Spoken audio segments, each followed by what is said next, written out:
And the fact that you can kind of change, looks like you can change the color, you can change different shapes. I saw a screenshot of some of those options.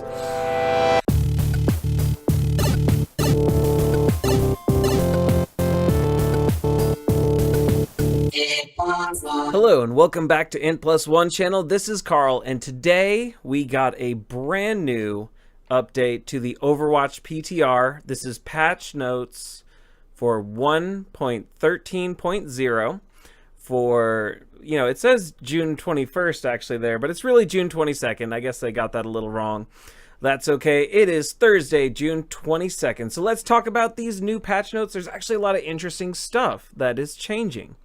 Of course, it says, please note that the below patch notes only include changes currently available for testing on the PTR. While many of these changes will also be available on the PlayStation 4 and Xbox One in a future patch, the PTR is PC only, and therefore will only reflect changes coming specifically to that platform. Alright, so patch highlights. First off, we have loot box updates. We always want the experience of opening an in-game loot box to feel exciting and rewarding. In our latest patch, we're working to improve that experience in two key ways. First, we're drastically reducing the amount of duplicates players will receive when opening loot boxes. And second, to compensate for this reduction of duplicate items, we're also increasing the overall amount of credits players will receive from loot boxes. On average, players should be earning just as many credits, if not slightly more, from loot boxes than they did prior to these changes. To help us test this update, all players who log into the PTR this patch cycle will receive 5 PTR loot boxes. These are standard loot boxes that will only be available on the PTR. Any items earned from loot boxes are unlocked via credits on the PTR will not transfer over to your live account. So this actually addresses a number of complaints that people have had over the past year plus, right? Because we just hit the 1-year anniversary recently. And that's, you reach a point where all you get are duplicates. It doesn't take very long. And really the funny part is that I play on PlayStation 4. I'm like level 260, maybe even 270 at this point. And I get tons of duplicates, yet I'm actually missing a ton of legendaries, a ton of epics, and some rares. When it comes to skins, I am still missing voice lines and a large number of icons. It takes a very long time to earn in-game items. Now, that's not to say that the system hasn't been reasonably fair. I actually think it has been, especially when you compare it to other games that really, the in-game items are very expensive. The cosmetics are very expensive. And we're actually quite lucky that Blizzard has decided to not have any gameplay altering, emotes or skins or, emotes and skins aren't really going to be gameplay altering anyway, unless you consider the, the outline of the character, the silhouette of the character, slight changes with that to be game breaking. I don't actually. I think that the silhouettes have also really stayed within character for all of the character skins. Now, this is interesting because before, when I saw that this had gone live, I didn't give a chance to record. I was reading a thread on Reddit, and there were several, moving GIFs, basically, that showed, hey, I opened 5 loot boxes, and I was level 400 something, and I was level 600 something, and there were actually 0 duplicates in these 5 loot boxes. Now, that's kind of exciting. Initially, I was concerned that, well, hold on, if there's not going to be really any duplicates, then the coins you're getting are going to be lower, because that's actually where I get the majority of my coins are from legendary duplicates, usually during events, actually. And of course, you only get 200 coins per legendary duplicate, whether it's an event skin or a regular skin. In this case, however, though, what they've said also is that they will be... what is it exactly that they said? That they're also increasing the overall amount of credits players will receive from loot boxes. So I don't know if that means that they're increasing the frequency at which you get the coins. In addition to the skins and voice lines and everything, there's also the pile of coins, whether it's 50, 150, 500. There might even be a 300. I really only remember 50, 150, and 100 or 500 being the amounts that I would see in any frequency. So this change is exciting. I do think it could potentially reduce the amount of coins you might get early on. But at the same time, once you actually go through and get all these legendary and regular items and everything, you should actually hit your duplicates much earlier in the game, but that's not because you're not getting the balance of the items, but because you'll actually have the majority of the in-game items. Now, as an interesting aside then, I feel like this means that they're going to have to rely a lot more on event skins and event unlocks. And from what I understand, the events that we've had so far are pretty much the only events that they're going to have. So we're going to have Summer Games, probably Lucio Ball soon, then the Halloween event, and then the Winter Wonderland, the Christmas one. It's not truly just Christmas. I mean, I guess that's why they call it Winter Wonderland. Then maybe the Year of the Rooster again, or not Year of the... Well, it's going to be a different year. So not the Year of the Rooster, and then some kind of lore-based Uprising equivalent, and probably another anniversary event. But that actually makes each one of those more likely to have, I think, additional skins, right? So I think not only are they going to recycle the skins from this year and the year prior for those events, but I also think that in addition to the recycled skins, we'll get additional skins. And with there being less duplicates, and as far as I know, they're not talking about altering the drop rates, which are actually pretty, the ones that they published, because they actually had to, by law, publish the drop rates for in-game earned items in China, and those, of course, became available. As far as we know, those drop rates are in line with other regions. Anyway, I've talked a little bit about that. I am excited about this as a change. I mean, it has nothing to do with the actual metagame or anything like that, but this addresses a lot of complaints that people had. I would see a lot of threads during events where it's like, oh, so many duplicates, and even I got, like 3 or 4 duplicate Dune Buggy Bastion skins, for instance, on the anniversary event, and didn't get a single one of the Farah. And who else am I missing? Oh, I'm also missing the May. I was really disappointed that I missed the May, but I was glad that I picked up the Lucio because of the different songs. So that's my piece on that. I really want to see this continue. And I'm hoping that also means that they're ramping up content production, and that, each event is going to have like a ton of skins and stuff like that. All right. Now, this is also super exciting. Okay. New highlight options. So our highlight system has received several major updates. The first update is the game will continue to automatically generate highlights for you based on your recent gameplay. These auto-generated highlights, now categorized as today's top 5, will be surfaced on a daily basis and persist for a full 24 hours or until the game client is patched. Whichever happens. Okay. So I guess anytime it gets patched, it'll interrupt that. So now the fact that you actually can kind of go back, right? Before, if you exited out of the game or exited on the game client, you wouldn't be able to watch your highlights anymore. And you might want to save your highlights, right? A lot of times people share them on websites like Jiffy Cat and Imgur and, things like that. Or they'll even grab those highlights and throw them on YouTube to share with their friends or just people on the internet. And this gives, I think, a really cool ability to have those last longer so you can review them. Now, the second change is that players can now generate their own highlights. The ability to capture 12 seconds of your own gameplay has been added to the game, and it can be bound to a single button of your choice, or a button per highlight slot, in the options menu under Request Highlight. These player-generated highlights will be saved under a new section called Recently Captured and will persist until the game client is patched. Players can have up to 36 recently captured highlights stored at one time. So this also, I mean, that was pretty self-explanatory, right? Basically, push a button, get a highlight. Push a button, get a highlight. Save up to 36 highlights. But that's really cool. I mean, now, when you're on PC, yeah, a lot of times if you have like an NVIDIA card, you have NVIDIA Shadow Play that can actually go ahead and just do that for you. I personally use OBS when I record my gameplay or when I record my patch notes or whatever. So, other options certainly exist and can also be set to like, one key or just persistently recording. But this gives people who maybe aren't that savvy or don't have those tools the ability to also do this. And I'm unsure as to whether or not this change is making it into console. It's not obvious right now, or at least from what I've seen.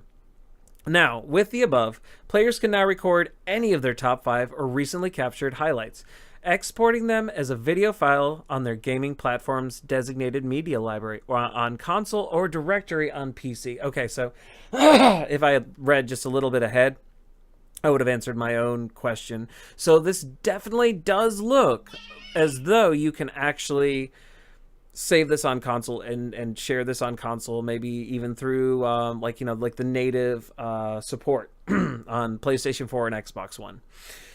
Possibly. I'm not sure if it works exactly like that. We'll see how it's implemented. On PC, players will also have the option to select the quality at which these highlights are exported, supporting up to 4K at 60 frames per second for Windows 8 or higher operating systems, and up to 1080p on Windows 7.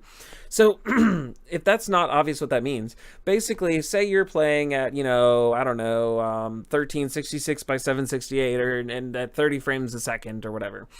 You can actually export the file. Like it will go ahead and it will render it out in up to 4K 4K resolution at 60 frames a second, even if you weren't playing at that resolution, and even if you weren't playing at that frame rate, and even if I guess your hardware is really not sufficient to play it at those at that quality and at that speed, right? The static file that it is going to create will be up to 4K HD at 60 frames a second. And that that is amazing. It's actually not really that amazing, right? I mean, the fact that they included it is amazing, but like even games like Gran Turismo, what was it? Gran Turismo 4 on the PlayStation 2 had like a photo mode that would generate like these really just beautiful pictures that look nothing like the gameplay. And they were able to do that because it wasn't real time. And you could save those pictures and kind of look around. Excuse me, I apologize. But that's kind of the same deal. So that's really cool. In fact, actually, this PTR patch seems to be testing a lot of things that I think that fans are going to want. And not even things I think, like the highlight option thing, I don't even think fans knew they wanted that. But like now that it's going to be available, I think fans are going to love it. I know I probably will. And it looks like there's a YouTube video associated with that. Then there's some, kind of general stuff. And it literally says general, okay? Custom games and games browser. Clarified the text on the flag carrier options under the capture the flag settings for custom games. They removed the projectile speed and projectile gravity options for heroes who do not have projectile weapons. I guess like Reinhardt, and really only Reinhardt. User interface. Added ability to create customized reticles. Oh, this is the third big thing, and it's funny that it's actually there because I would think that's a bigger feature than they're even kind of playing it up. So let me read this real fast. Reticle options can be found under the Controls tab in the Options menu. You click the Advanced Expander under the Reticle heading. So this is talking basically about your crosshairs. If you're not familiar with a target reticle, right? So it's the part in the center of the screen that says, hey, this is where you're firing, okay? And the fact that you can kind of change, looks like you can change the color, you can change different shapes. I saw a screenshot of some of those options. So this is just another way to kind of customize the UI. I know that some people, swear by a circular reticle. Some people kind of like the crosshair, or like, the actual 4-quadrant crosshairs. And it's possible, really, that this crosshair change is actually going to be very beneficial for some people who are used to a different system so much that they kind of rely on it for proper aiming. So it's listed kind of as a small change, but it's a big change, actually. All right, then we have bug fixes. All right, so general. Fixed a bug that could cause the user interface to incorrectly indicate that an enemy player has been hit when colliding with them. I didn't know that. Fixed a bug that could allow projectiles that would normally pierce shields, i.e. Reinhardt's Fire Strike, to pass through other surfaces. I hadn't seen that. I mean, the only... Actually, no. I have seen Fire Strike do that, actually, like through like the corner of the buses and stuff. All right, heroes. Fixed a bug that could cause eliminations from Junkrat's Total Mayhem to be mislabeled in the kill feed. Fixed a bug that allowed Roadhog's chainhook to latch onto a Risa's supercharger. Now, I've never seen that.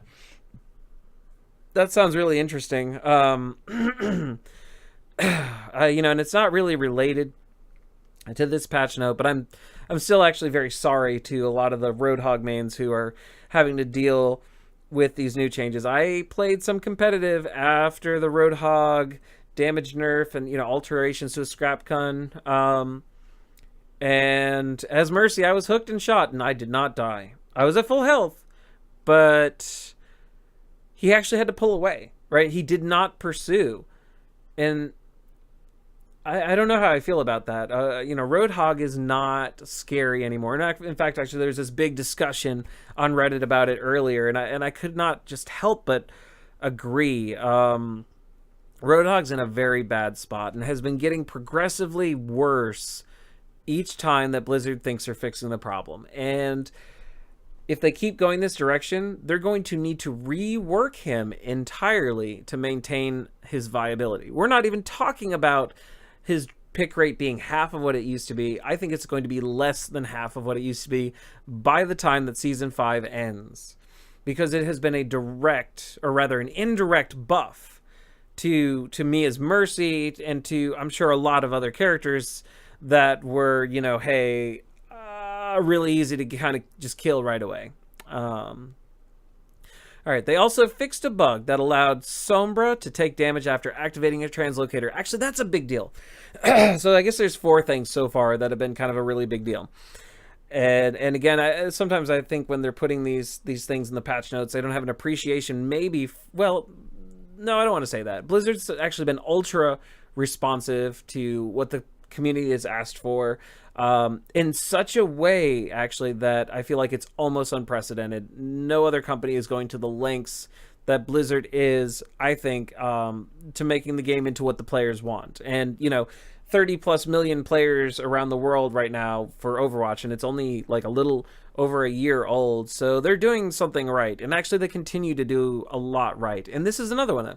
So people were complaining that basically if you shot Sombra during her transition, even though you, as the Sombra player, would see yourself in a different location, you would kind of be simultaneously in 2 locations at the same time. And so that also meant that certain types of damage would actually persist despite the fact that you had teleported. So you teleported, someone shoots at your previous position, it would either do damage to you or sometimes you just die on the other side of your translocator. So they've actually changed that. And I figure, they look at a timestamp and then they nullify all damage to target or whatever, that occurs after that timestamp or something like that. Like some kind of semi-simple fix. It probably wasn't actually simple, honestly. But I'm glad to see that because it has affected, in some edge cases, it has affected Sombra's viability. All right, on to maps. Fixed a bug that caused AI-controlled players to perpetually move towards the objective on the Garden's Point in Oasis. So what does that mean? They just keep walking towards it and then they just stop? I've never seen that. Fixed a bug that prevented training bots from facing the right direction and returning to their original location after being moved by player interactions on the practice range. Fixed a bug that could cause D.Va to fall through the floor while boosting into the ground on a specific area in Volskaya Industries. That's interesting.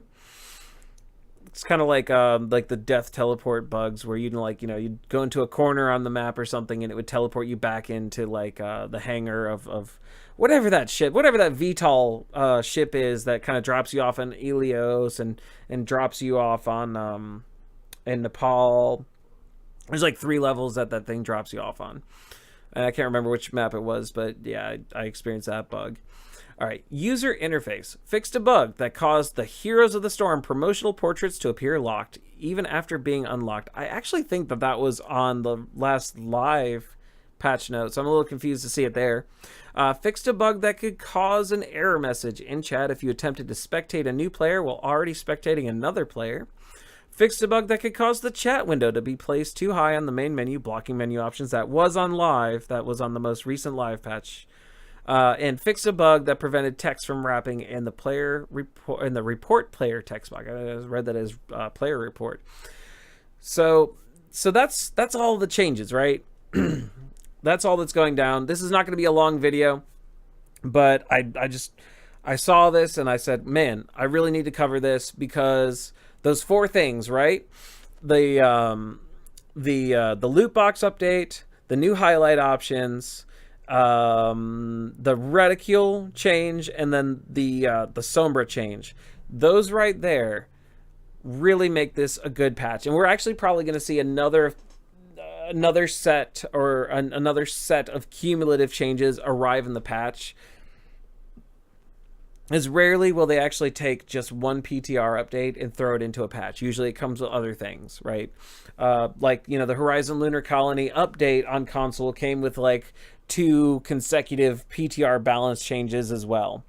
And so this is probably going to roll into what I suspect is either going to be the final patch before Summer Games, or maybe even the Summer Games. I don't know. It seems like Summer Games is too far off for this to be in it, but who knows, right? We're going to continue to cover, and so I'm going to continue to cover patch notes as they happen. I want to thank you so much for joining. If you enjoyed this video, go ahead and like it. If you have any comments or want to discuss, I love to discuss Overwatch, right? I'm a huge Overwatch fan. Please go ahead and comment. That would be like friggin-tastic, right? That would be amazing. And then also, if you haven't subscribed yet, well, hey, you know what? We have 170 subscribers here. I would love it if you'd be 171. And I don't want to beg for it, right? I don't want to be like, press that like button and subscribe and check that bell and, whatever, hit that bell and all that. But I appreciate you watching this video, and I hope you join me for more Overwatch patch notes. With that said, hey, you know what? Let's keep doing the thing, and I will see you next time for, who knows, more Overwatch patch notes or maybe Let's Plays, right? Later.